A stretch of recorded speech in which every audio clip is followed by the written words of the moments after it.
Mesdames et messieurs, aujourd'hui on va parler d'une théorie qui explique tout. Oui, tout. La montée et la chute des civilisations, les conquêtes des Mongols, et même pourquoi pas, si vous n'arrivez pas à finir vos résolutions du Nouvel An. J'ai nommé la passionnarité de Lev Goumilev.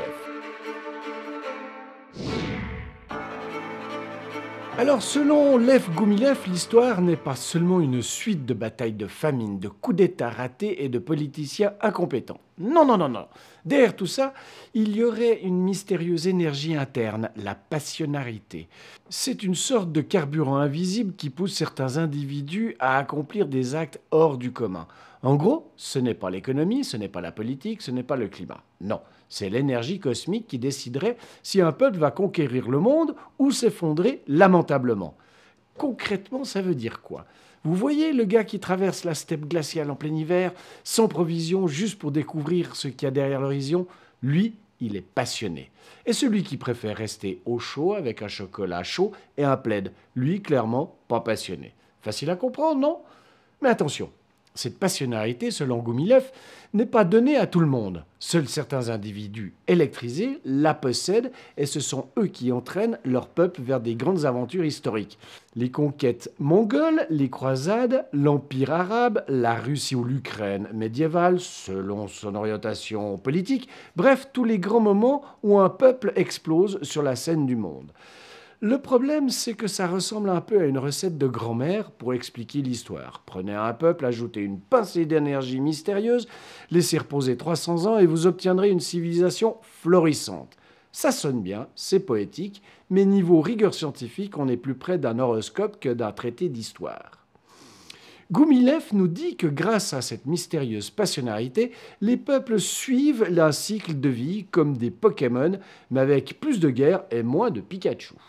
L'étape 1, la naissance. Un peuple apparaît, tout feu, tout flamme, plein de passionnés qui veulent changer le monde. L'étape 2, l'apogée, celle d'une grande épopée, conquête, invention, expansion culturelle.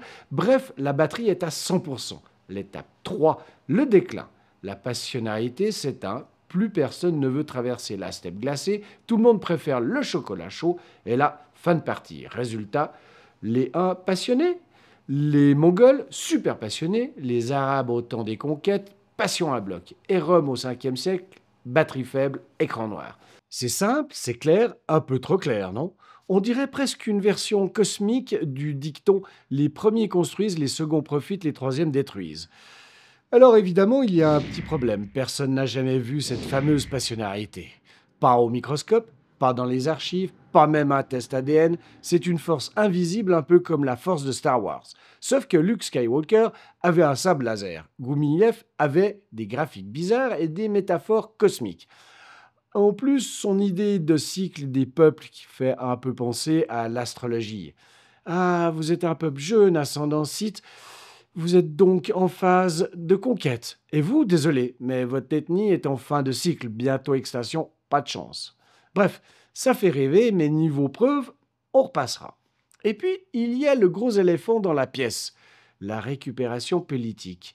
En Russie, certains adorent Goumilev parce que sa théorie leur dit « notre peuple a une énergie unique, incomparable, supérieure », c'est pratique, hein.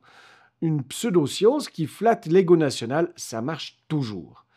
Alors faut-il jeter Goumilev à la poubelle? Pas forcément. Sa passionnarité, c'est un bon exemple de ces théories historiques qui séduisent par leur simplicité et leur côté grandiose, mais qui ne tiennent pas vraiment la route. C'est amusant, ça se raconte bien, ça fait réfléchir, mais ça reste plus proche de la mythologie que de la science. Bref, la passionnarité, c'est comme une boisson énergisante pour historiens. Ça donne un coup de fouet, mais ça ne remplace pas un vrai repas, hein. Et vous, vous êtes plutôt passionné ou déjà en mode batterie faible? Allez, si tu as aimé ce genre de réflexion philosophico-historique, n'oublie pas de liker et surtout de t'abonner. Cela fait toujours plaisir que l'on m'en suive. Allez, ciao!